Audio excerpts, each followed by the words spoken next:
What did you make of the result? I thought it was very interesting because the two were so very close, the red, white and blue and the black, white and blue. I think there was about a percent point between them, and it was very interesting, yes, and pleasing and surprising, yes.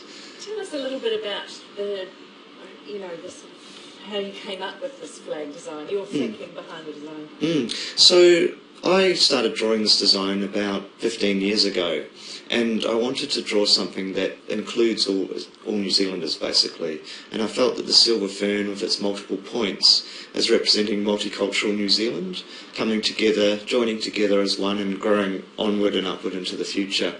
I also wanted to incorporate some of our heritage in there as well, so the Southern Cross, with the red stars, has been with us for, well, it's probably 113 years now, so I wanted to include that as well. So the design has gone through several iterations since then, but I'm very happy with the result, of course. Anything that started off quite different from what we've got now? When you say a few iterations, can you describe the sort of embryonic stage of it? The embryonic stages occurred, I was at university studying architectural design, and to start with I had the colour black in there, and I had the silver fern and the Southern Cross was in the black at the top. And just over the years it's moved to its present position, and you can actually see that on my website as well, so you can see the different iterations.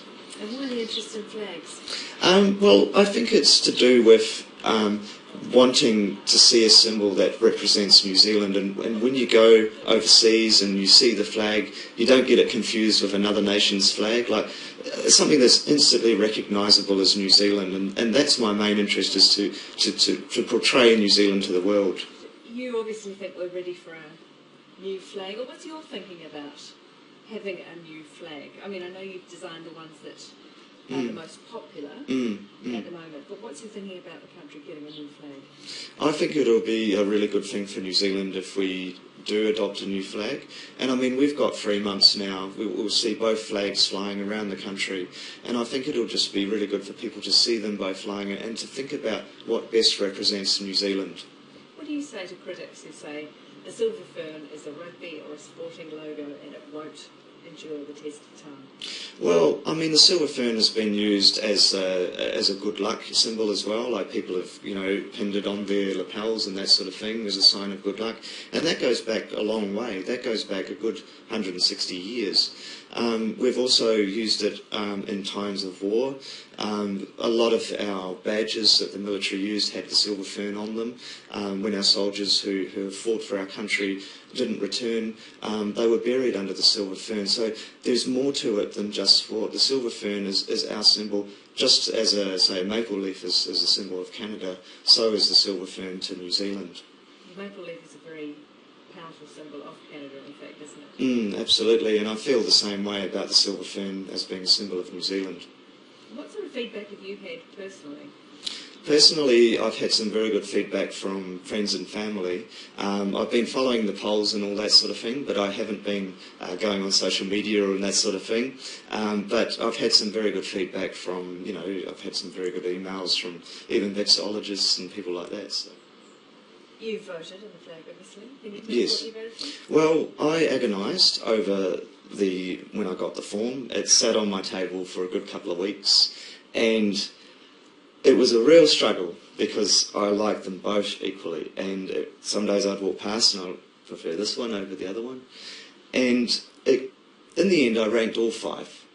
And I'm not going to say which one I ranked because I'm an old-fashioned kind of guy and I don't really like to tell people what I voted. So, I'll leave it at that. Even though it's your own thing?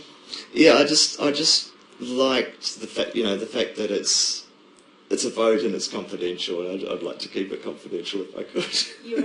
Your nan doesn't share that view, though, does she? What does she say that she likes and why? She prefers the red, white and blue design, and that's her preference, and a lot of New Zealanders feel that way, but also more New Zealanders felt that they like the black, white and blue design, so that's the one that we got in the end. Close though. Very, yes. And how confident are you about the March referendum? Well, I feel that it's probably going to be a relatively close race because people, as I said before, people are going to see them flying and they're going to form their own opinions as to what best represents New Zealanders. So how confident are you?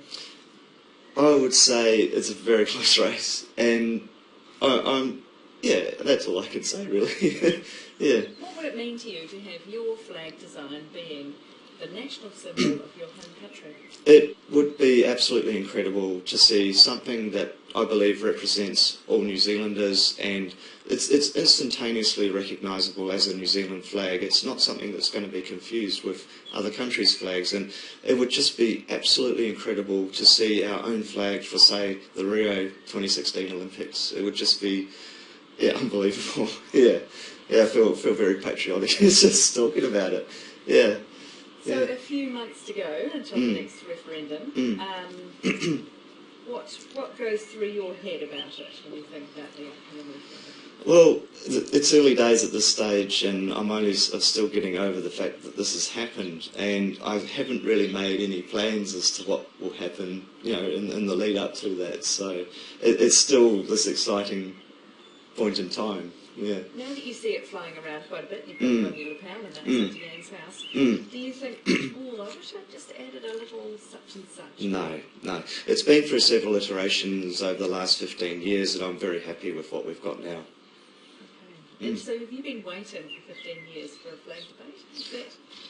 Well, on and off, it hasn't consumed me this whole entire 15 years, but I entered it into a competition in 2004, and there was a bit of, I think there was a referendum launched by Lloyd Morrison, I think it was. So, there's a bit of, I think, clamour around that, I suppose, and then, it sort of died down and it's gone up. So, but it has been a very interesting process. Have you lobbied John Key yourself? No. I've actually never met John Key.